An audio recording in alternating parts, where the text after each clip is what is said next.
আমি এখন রান্না করতেছি স্পেশাল খিচুড়ি। শুধু খিচুড়ি না, কিন্তু স্পেশাল ভুনা খিচুড়ি।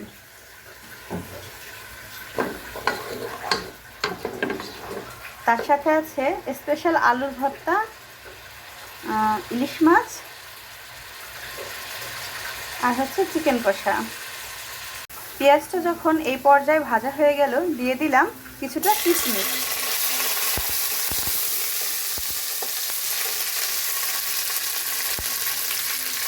এর সাথে দিয়ে দিলাম আদা এবং রসুন পেস্ট। আদা হচ্ছে 1 চা চামচ, রসুন হচ্ছে 1.5 চা চামচ। দিয়ে দিলাম কিছুটা লবণ, হলুদ, ধনিয়া ও মরিচের গুঁড়া, প্রত্যেকটাই 1 চা চামচ করে।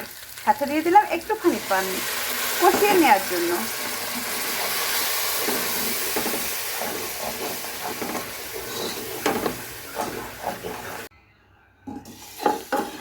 যখন মুগ ডালটা এভাবে ভেজে নেওয়া হয়, এটার ঘ্রাণটা এত সুন্দর আসে, মনে হয় এখনই খেয়ে নেই।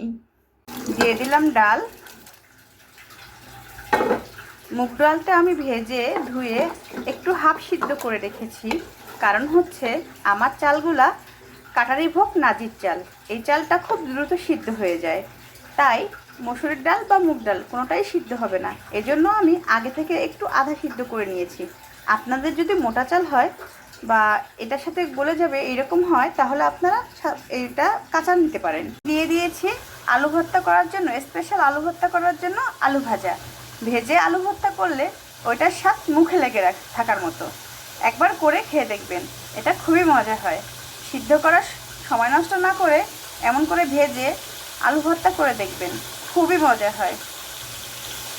এবার দিয়ে দিব চালগুলি।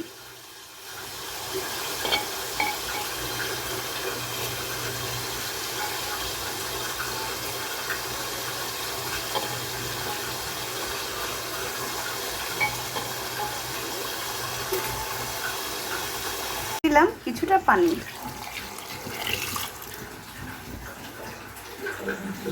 এবার দিয়ে দিলাম এলাচি এবং দারচিনি। এলাচির বিচিগুলা একটু ফাটিয়ে দিয়েছি, যাতে মুখে লাগলে, মুখের নিচে, দাঁতের নিচে পড়লে যেন খারাপ না লাগে। এদিকে আমার আলুর অবস্থা দেখতে হবে কি অবস্থায় আছে। এপাশ ভাজা হয়ে গেছে।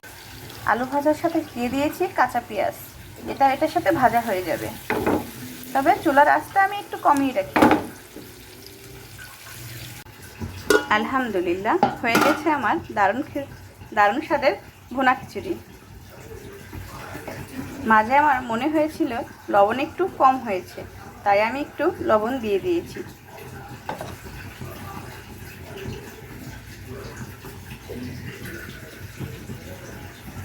এখন দিয়ে দিচ্ছি কাঁচামরিচ।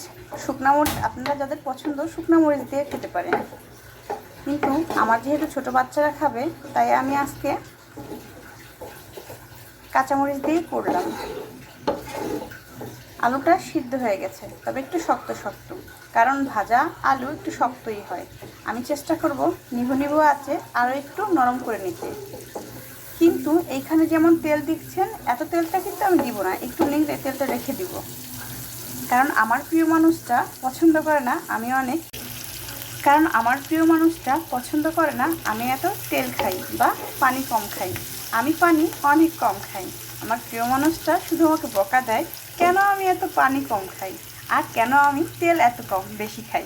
তাই আমি এখন চেষ্টা করি একটু তেল কম খেতে এবং পানি একটু বেশি খেতে। আপনারাও বেশি বেশি পানি খাবেন, সুস্থ থাকবেন। ধন্যবাদ।